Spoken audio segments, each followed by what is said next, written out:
বাড়িওয়ালার সাথে আমার ২ বছর আগে ডিড হয়। গেলে আমি বিজনেস করি। আমাদের আমি গুলশানে যেহেতু বিজনেস করি, এটা একটা অভিজাত এলাকা। এই জায়গায় সব ধরনের বিজনেসই হয়। আর বিজনেস করতে হলে এখানে আসলে অনেক নিট এন্ড ক্লিন ভাবে বিজনেস করতে হয়। এটা এমন একটা জায়গা, যে জায়গায় আমাদের শুধু বাড়িওয়ালা ভাড়াটিয়া না, এখানে আমরা কিন্তু কিছু কিছু বিজনেসম্যান অনেক বেশি সাফারার। এত বেশি সাফারার যেটা আসলে সবাই হয়তো বা প্রকাশ করতে পারে না। কিন্তু তাদেরকে যদি প্রকাশ করার সুযোগ দেওয়া যাইতো, তাহলে বোঝা যাইতো যে আসলে তারা কত ধরনের সাফারার হচ্ছে। এখন যেটা প্রবলেম হয়েছে, আমি যেটা প্রতিনিয়ত ফেস করে আসছি, আমরা এখানে সবাই বিজনেস করি, আমাদের বাড়ি ভাড়া নিতে হয়, তারপর অনেক সমাজকে মেনটেন করতে হয়, অনেক মানুষকে মেনটেন করে কাজ করতে হয়। এখন যেটা প্রবলেম ফেস করতেছিলাম, আমি প্রবলেম বেসিক্যালি ফেস করি বেশি, সেটা এখানে আমাদের ম্যাক্সিমাম বিজনেসম্যান হয়তো বিভিন্ন মানসিকতার আছে। আমার যেটা মানসিকতা, আমরা বিজনেস যে কোনো করতে পারি, কিন্তু আমরা তো মানুষ সবার আগে।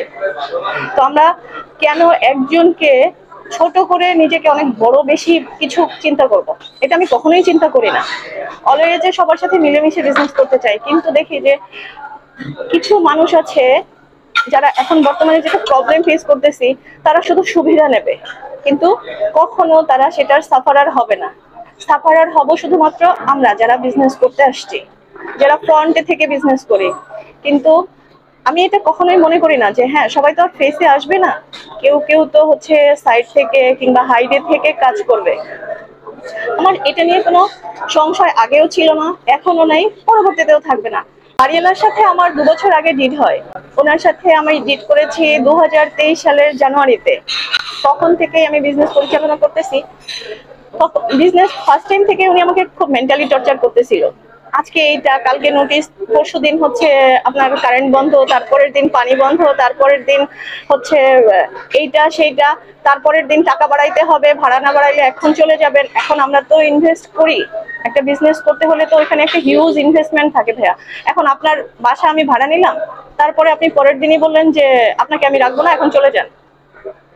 এটা তো আপনি ডিসিশন নিতে পারেন না যখন তখন, কারণ আপনার সাথে চুক্তি করার সময় আমি বলে চুক্তি করেছি, আমি তো আপনাকে হাইড করে কোনো কিছু চুক্তি করিনি। পরবর্তীতে আপনি আমাকে নোটিশ দিলেন, আপনি এখন এটা চলে যাবেন, না হলে আপনাকে টাকা বাড়ায় দিতে হবে। হ্যাঁ, আপনার সাথে আমি বসে ডিসিশন নিয়ে সবকিছু তো এভিডেন্স হয় না, সবকিছু কি এভিডেন্স করে করা পসিবল? অনেক সময় সমঝোতার মাধ্যমেও হয়ে যায়। ওনার সাথে আমি সমঝোতা করলাম যে ঠিক আছে, আপনি আমাকে বলতেছেন আপনার চুক্তি বাতিল করতেছি, হ্যাঁ আপনার সবকিছু মেনে নিচ্ছি, কারণ ওনাকে আমার একটু কেমন অ্যাগ্রেসিভ টাইপের মানুষ মনে হয়েছে। সবাই তো সুস্থ মস্তিষ্কের মানুষ না। তো ওনাকে আমি এই জন্য অনেক সময় স্যাক্রিফাইস করে আসছি। স্যাক্রিফাইস করার কারণে যদি উনি আমাকে দুর্বল চিন্তা করে, তাহলে তো আসলে এটা মেনে নেওয়া যায় না সবসময় ভাইয়া। সবসময় দুর্বলতা প্রকাশ করছি যে হ্যাঁ ঠিক আছে, আপনি রাইট আমি রং, আপনি রাইট আমি রং, এভাবে করে আসতেছি গত ২ বছর যাবত। হঠাৎ করে নভেম্বর মাস, সরি এটা অক্টোবর, সেপ্টেম্বরে উনি আমাকে ২০ তারিখ অথবা ২৫ তারিখের মধ্যে নোটিশ করলো একটা। এটা নোটিশ উনি করেই থাকে, ওনার যখনই মনে হয় তখনই নোটিশ করে। আবার ওই কথা বলে কিংবা টাকা বাড়ায় দিলেই উনি আবার ঠিক হয়ে যায়। তো আমি এবারও মনে করছি যে উনি হয়তো বা টাকা বাড়ায় নিবে, এই জন্য আমার সাথে এরকম করতেছে। তখন আমি ওনাকে বললাম যে ঠিক আছে ম্যাম, আমি আপনার সাথে বসতে চাই। উনি আমাকে সবগুলো নাম্বার থেকে ব্ল্যাকলিস্ট করলো। আমি ওনার ভাড়াটিয়া, উনি আমাকে নামাবে, তাহলে তো উনি ব্ল্যাকলিস্ট করতে পারে না। যখন ব্ল্যাকলিস্ট করলো, তখন আমি বুঝতে পারছিলাম না ওনাকে ভাড়াটা কন্টিনিউ করবো কি করবো না, নাকি ওনার সাথে আলোচনা শেষ করে ভাড়া দিব। তখন আমি ওনাকে বললাম যে ঠিক আছে, তাহলে উনি ওয়েট করতেছিলাম। উনি ওনার সাথে যখন কোনোভাবেই যোগাযোগ করতে পারছি না, তখন আমি ঠিক ২৫ তারিখ অথবা ২৫ তারিখের পরে ওনাকে বাড়ি ভাড়াটা দিলাম, যে যেহেতু করতেছে না, তাহলে আমি নভেম্বরের দিকে হয়তো বা ওনার সাথে বসে বিষয়টা শেষ করবো। হুট করে উনি নভেম্বরের ১ তারিখ না, ২ তারিখে ১ তারিখ একদম সুন্দরভাবে চলতেছিলাম, ২ তারিখে উনি হঠাৎ করে লাইন অফ করে দিল, কারেন্টের লাইন অফ করলো। ওনাকে আমি কোনোভাবেই, ওনার সাথে আমি কোনো যোগাযোগ করতে পারছিলাম না। যখন আমি ওনাকে আমি জানি ওনাকে কিভাবে বের করতে হয় বাসা থেকে, কারণ ওনার কোনো জিনিস ক্ষতি করলে কিংবা ওনাকে যদি হিট করে, তাহলে উনি চট করে বের হয়ে চলে আসে। তখন আমি একটু ছোট্ট টেকনিক অবলম্বন করলাম, দেখলাম হ্যাঁ উনি সব সুন্দর বের হয়ে চলে আসছে। আসার পরে ওনার সাথে আমার অনেক ধরনের ঝামেলা হয়। ওনার ছেলে ২টা আগে আসছে, ছেলে ২টা আসলো, তারপরে ওরা ছোট মানুষ, ওদের সাথে কি কথা বলবো? আমার ছেলে মানে ওদের ছেলে, আমারও তো বাচ্চা আছে, ওনারও বাচ্চা আছে। আমি বাচ্চাদের সাথে বেসিক্যালি কথা বলতে চাইনি, যত বড়ই হোক না কেন। আমি তখন বললাম যে তোমার মাকে ডাকো, তোমার মায়ের সাথে কথা বলবো। টাকা তো আমি তোমার মাকে দিয়েছি, আর লেনদেন বাসা ভাড়া এগুলো তো বাচ্চাদের সাথে আমি কথা বলতে পারি না। এর মধ্যে ওনারা আমাকে যেভাবে কথা বলতেছে আমিও একটু চিৎকার চেঁচামেচি করছি, এমন না যে আমিও চিৎকার চেঁচামেচি করিনি, কারণ ওখানে আমার ইনভেস্টমেন্ট আছে, আমার প্রবলেম আছে, অনেক কিছু মিলায়া। তারপরে যখন ওনাকে এরকম করলাম তখন উনি দেখলাম যে না, উনি অনেক কিছুই করার চেষ্টা করতেছে। বেসিক্যালি আমি ওনার সাথে একটু মিসআন্ডারস্ট্যান্ডিং করেই কিন্তু কন্টিনিউ করতেছিলাম। উনি 7 তারিখে এসে এমন একটা সিন ক্রিয়েট করলো, এটা প্রশাসনের হেল্প নিল। প্রশাসন হেল্প যখন নিল তখন উনি হঠাৎ করে পুলিশ টুলিশ নিয়ে এসে আমার অফিসে হচ্ছে, আমরা তখন শুধু আমরা সবাই ছিলাম, অন্য বাহিরের কেউই ছিল না, আমি ছিলাম। যেহেতু ওখানে শক্তি প্রয়োগ করে আছি, যে আমরা দখল দিয়ে আছি, জাস্ট একটা দখলদারিত্বের মতো, যে উনি আমাকে টাকা দিবে না, আমার কোনো কিছু নিতে দিবে না, বিজনেস করতে দিবে না, টাকা ফেরত দিবে না, কথা বলবে না। এটা কেমন ধরনের হচ্ছে দুনিয়া? ঠিক আছে, আমরা একটু অস্থিতিশীল অবস্থায় আছি, সবকিছু মেনে নিয়েই চলতেছি তো। কিন্তু উনি যদি সব সময় একই ভাবে আচরণ করে, এটা তো ভাই আসলে মেনে নেওয়া যায় না। সব সময় কি একই আচরণ করা মেনে নেওয়া সম্ভব? আমিও তো মেয়ে মানুষ, আমার ছেলে একটু অসুস্থ, বেসিক্যালি ও ছিল কলকাতায়, তখন আমার মাথাটাও ঠিক ছিল না, খুব বেশি আসলে যন্ত্রণায় ছিলাম তখন। আমার ছেলে অসুস্থ থাকা, আমার ছেলেটা অসুস্থ হওয়ার পর থেকেই আমি একটু সবাইকে একটু অন্যভাবে দেখি, যে না, দুনিয়াটা আসলে খুব অল্প সময়ের জন্য, আমি খুব দ্রুত সবকিছু থেকে নিজেকে বের করে নিব। তখন ওনাকে আমি স্যাক্রিফাইস করলাম যে ম্যাম আপনি ঠান্ডা হন, আপনি আমার সাথে, আমি যেহেতু এখানে ইনভেস্ট করছি, আমি জাস্ট 1 ইয়ার থাকবো আপনার এখানে, আপনি রাখতে না চাইলে তো থাকতে পারবো না, জাস্ট 1 ইয়ার যদি আমাকে সুযোগ দেন, তাহলে আপনার কিচ্ছু নিতে হবে না, আমাকে টাকা দিতে হবে না, আমার কোনো কিছু দিতে হবে না, আপনাকে সব আমি গুছিয়ে দিয়ে যাব। আমি অন্যভাবে জানি যে উনি নিজে বিজনেস করবে, তো আমার তো এটাতে কোনো সমস্যা নাই। ওনার বাড়ি, উনি যদি বিজনেস করে, এটা তার ব্যক্তি স্বাধীনতা, করতেই পারে।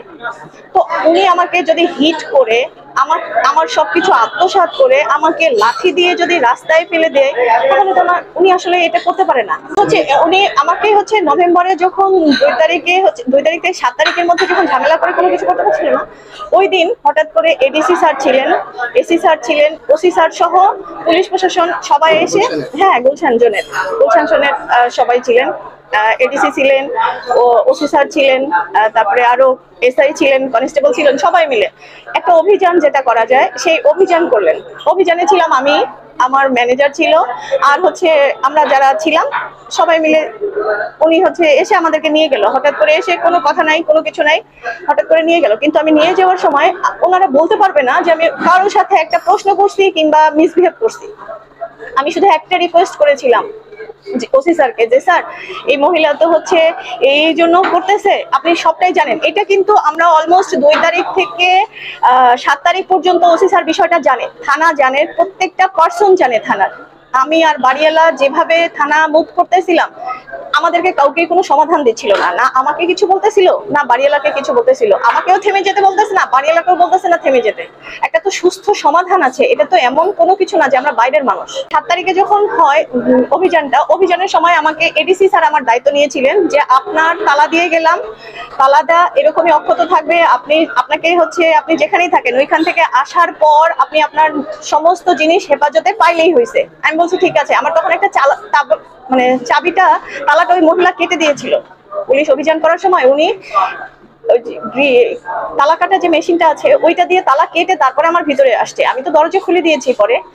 তখন ওনারা একটা নর্মাল তালা, আমার এই অফিসের একটা নর্মাল তালা দিয়ে যায় এবং চাবিটা আমাকে দেখিয়ে বলছে যে এই যে চাবিটা নিয়ে গেলাম, এটা তোমার অক্ষত থাকবে, তোমার প্রতিষ্ঠান অক্ষত থাকবে, সব অক্ষত থাকবে।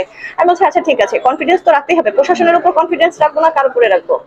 যখন এটা করলো, আমি ঠিক 3 দিন পরে জানি যে প্রশাসনিক থানার একজন এসআই ফরিদ, ওনার নাম এসআই ফরিদ, আমার নামে ওনারা মামলা করে। পরবর্তীতে আমার মামলার আয়ু হচ্ছে এসআই ফরিদ নিজে দাঁড়িয়ে থেকে অফিসের তালা কেটে বাড়িওয়ালাকে সাথে নিয়ে আমার পুরো অফিসটা তছনছ করে দিছে। পুরো অফিসটা যখন তছনছ করে দিছে, তখন আমি জানতে পারলাম, আমি তখন বাইরে, তখন আমি জানতে পারলাম যে এই অবস্থা চলতেছে। সাথে সাথে আমি তো সবাইকে, আমার তো ভাই ব্রাদার বাইরে আছে, তাদেরকে বললাম যে একটু যাও, যে একটু দেখো, যে আসলে আমি তো যেতে পারছি না, একটু যে দেখো, যেহেতু থানা এখানে হেল্প করতেছে, থানার এসআই একজন ওখানে দাঁড়ানো, এটা কিভাবে পসিবল। এটা কি সম্ভব যে আমাকে যিনি হেফাজতের দায়িত্ব নিল অথচ উল্টা উনি এসে আমার হচ্ছে জিনিসপত্র নষ্ট করতেছে? এটা কিভাবে পসিবল? যখন এই কথা বললাম তখন হচ্ছে উনি কিভাবেই হোক যেভাবেই হোক আর কি উনি হচ্ছে মালসাপানা তখন উনি বিক্রি করবে এরকম লোকজনও আসছে গেটের কাছে যে গাড়ি লোড দিয়ে আমার মালসাপানা নিয়ে চলে যাবে। যখন এটা জানার পরে ওনারা স্টেপ নিল তখন মালসাপানা কি করছে আমি জানি না। তারপরে থেকে গেটে এখন পর্যন্ত আমি আমার হাউসে ঢুকতে পারি নাই, আমি আমার রুমটাতে ঢুকতে পারি নাই, ফ্ল্যাটে আর কি এক কথায় ফ্ল্যাটে ঢুকতে পারি নাই। কোথায় কি অবস্থা ছিল কোনো কিচ্ছু জানি না। একটা অফিসে অনেক ধরনের ম্যাটেরিয়ালস থাকে ভাই, আমাদের আমরা বিজনেস করি, আমাদের টাকা থাকে, আমাদের অনেক প্রয়োজনীয় সামগ্রী থাকে, অনেক দামি কিছু লাগে। আমাদের অফিস তো আর একদম নর্মালি চলে না, নর্মাল অফিস কিন্তু চলে না আমাদের। বাড়িওয়ালার সাথে ভাইয়া এটা তো আসলে বোঝাই যায়, যদি আইনের লোক দাঁড়িয়ে থেকে আমি আমার মামলা চলমান, আমি তখন অ্যারেস্ট হয়েছি 3 দিন আগে, আমি যখন মামলা চলমান থাকা অবস্থায় আমার অবর্তমানে পুলিশ দাঁড়িয়ে থেকে যদি আমার একটা দরজা ভেঙে সবকিছু এলোমেলো করে, তাহলে কি এটা কাউকে মানে বোঝার কিছু আছে যে এখানে প্রশাসন একদম নীরব ভূমিকা পালন করে নাই কিংবা হেল্প করছে? বরং এটা যদি রাইটস থাকে, আমি ওনাকে বারবার বলছিলাম, আমি থানাকে বারবার বলছি যে স্যার আপনাদের কি এটা রাইটস আছে একজনের বাড়ির তালা ভেঙে কিংবা একটা ফ্ল্যাটের তালা ভেঙে আপনি যে কোনো জিনিস এলোমেলো করতে পারেন? এসআই ফরিদ ছিল সেদিন, এসআই ফরিদ ছিল, একদম ইনস্ট্যান্ট স্পটে দাঁড়িয়ে থেকে সে আমার তালা ভেঙে বাড়িওয়ালাকে হেল্প করছে। এটা চোখের দেখা, এটা চোখের দেখা তো আমি অবিশ্বাস করব না। মামলা করেছি অনেক পরে, কারণ আমি প্রায় 13টা দিন ওনাদের পিছনে, আজকে এখন না পরে রাত্রি 10টায়, 10টা না 11টায় আপনি আসেন, এখন আসেন, তারপরে যাচ্ছি, তাদের কোনো রেসপন্স নাই, আজকে হবে না, কালকে হবে না, আরেকদিন, মানে এমন ভাবে ঘোরাচ্ছিল যে আমি আসলে বিরক্ত হয়ে গেছি যে আসলে এমনিতেই দেশের অবস্থা অস্থিতিশীল, এইভাবে আমি মুভমেন্ট করতেছি, এটা কি ঠিক হচ্ছে কিনা? এবং আবার আমাকে আরেক দিক থেকে হুমকি, আপনি থানায় যাবেন, এটা সমস্যা, আপনি কি আমাকে আপনার দায়িত্ব নেবেন কি নেবেন না এটা তো আমাকে স্পষ্ট জানাইতে হবে। তখন উনি বাধ্য হয়ে এক প্রকারের, যেহেতু তালাটা ভেঙে ফেলছে, উনি নীরব ছিল, তারপরে বাধ্য হয়ে প্রায় মামলাটা করলো। মামলাটা নিল প্রায় 13, 14, 15 দিন পরে। এক মামলা নিতে আমার 3 দিন যাইতে হয়েছে এই থানায়। আমার মামলা রেডি, প্রথম দিন বলতেছে আপনার মামলা রেডি, সিগনেচার করে দিয়ে যান। এর মাঝখানে ভাইয়া আমার আরো একটা জিনিস খুব অড লাগছে প্রশাসনের কাছে, সেটা হচ্ছে একদিন ওই মহিলা হচ্ছে আমাদেরকে সন্ধ্যায়, একদম লাস্ট যেদিন সন্ধ্যায় আমাদেরকে ডাকলো 7:30টায়, আমাকে বললো যে 7:30টায় আসেন আমরা বসবো। এসআই মারুফ আমার দায়িত্ব নিয়ে বললো যে হচ্ছে আপনি আসেন, আমি ওনাকে নিয়ে বসতেছি। ওকে, আমি সন্ধ্যার দিকে গেলাম, 7:30টা, 8:30, তারপর 9টার দিকে উনি বলতেছে আজকে বসবো না, বাড়িওয়ালা আপনার সাথে বসতে চায় না। উনি একা একা কথা বলে আমাকে এসে বলতেছে যে বাড়িওয়ালা আপনার সাথে বসতে চায় না, বাদ। তো আমি বললাম, আমি তখন একটু রেগে গেলাম যে আরে শালা 14 দিন 15 দিন পরে, আমি একটু রেগে গিয়েই বলছি যে 14-15 দিন পরে আমি হচ্ছে আসছি, এভাবে আমাকে বারবার রিফিউজ করতেছে, এটা কেন? তখন ওনাকে একটু রেগে গিয়ে বললাম যে ঠিক আছে, বাড়িওয়ালা হচ্ছে, আমি বাড়িওয়ালাকে আজকে বাড়িওয়ালার সাথে কথা বলবো, একটু জিদ করেই বলছি যে আমি বাড়িওয়ালার সাথে আজকে কথা বলবোই। তখন এই থানা থেকে প্রোটেকশন দিয়ে থানার 2জন এসআই তাকে ভ্যান, একটা পুলিশ ভ্যান প্লাস একটা পুলিশ কার যে আছে ইমার্জেন্সি যে কারগুলো, এই কারে এসে তাকে প্রোটেকশন দিয়ে বাসায় নামায় দিয়ে গেছে। সেদিনও কিন্তু আমার সাথে আমি বাড়িওয়ালার মানে গেটে ঢুকবো, একটু দেখছি যে পুলিশ প্রশাসন আসলে কতটা ভূমিকা পালন করে মহিলার জন্য, এটা আমি দেখার জন্য, একটু টেস্ট করার জন্য আমি এটা করছিলাম। সর্বশেষে এখন আমার থানায় মামলা হয়েছে, যেদিন আমি ওই ঝামেলা করি, থানায় মামলা করার পর আমি আসছিলাম, আমি আমার হাউজে আসছিলাম, হাউজে আসার পর আমি ঢোকার পর উনি প্রথমে এসআই আসলো, এসআই এসে মামলাটা যখন রেকর্ড হয়ে গেল, তারপরে এসআই আসলো, এসে আমাকে বলতেছে, আমি তখন ভিতরে মানে হাউজের সামনে, তখন উনি আমাকে বলতেছে আমি হচ্ছে ভাই এই যে মামলা করছি, এটা তার হচ্ছে কপি, এটা মামলার হচ্ছে আমার আয়ু ছিল হচ্ছে এসআই মারুফ ফার্স্ট টাইম থেকেই আমাকে মনিটরিং করতেছে। এসআই মারুফ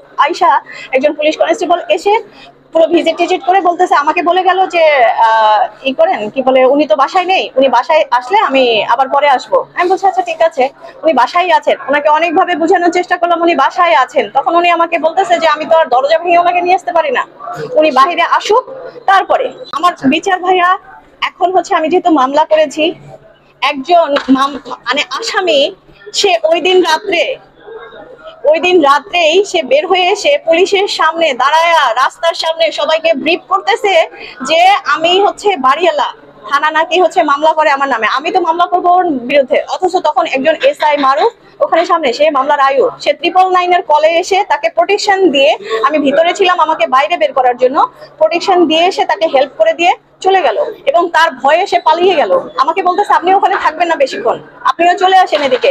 পাবলিক সেন্টিমেন্ট। আমি বললাম পাবলিক সেন্টিমেন্ট নাকি আপনার হেল্প করার একটা ধরন? কারণ উনি আমাদেরকে হচ্ছে, ওনারা প্রশাসন তো, ওনারা আমাদেরকে সাধারণ জনগণকে যেভাবে খেলতে চায় ওনারা মনে করে আমরা শুধু খেলি। ভাইয়া আমি এখন একটা সমাধান চাই। আমি এখন লাইফ রিস্কে আছি, 100% লাইফ রিস্ক। কারণ হচ্ছে আমি যখন বাড়িওয়ালাকে হিট করতেছি কিংবা প্রশাসনকে বারবার বলতেছি, যখন আমি হেনস্থ হচ্ছি তখন তো সবাই সুযোগ নিচ্ছে, সবাই সুযোগ নিচ্ছে। আর একজন বাড়িওয়ালা যখন নিজে চিন্তা করে যে ওর 27 লক্ষ টাকা, আমার ওনাকে 27 লাখ টাকা ডিপোজিট দেওয়া আছে, এটা আমি আত্মসাৎ করবো, ওকে দিতে হবে না, ওর মাল সাবানা আমি দিব না ওকে, তাহলে তো মানে সে যে কোনো ধরনের স্টেপ নিতে পারে। আমি অবশ্যই নিরাপত্তাহীনতায় আছি। আর প্রশাসন এখানে একদম এমন নীরব ভূমিকা পালন করতেছে, আমি আসলে ওনাদেরকে বুঝে উঠতে পারছি না ওনারা কি আসলে মানে প্রশাসনের লোক নাকি পার্সোনাল কারো হচ্ছে কেনা লোক।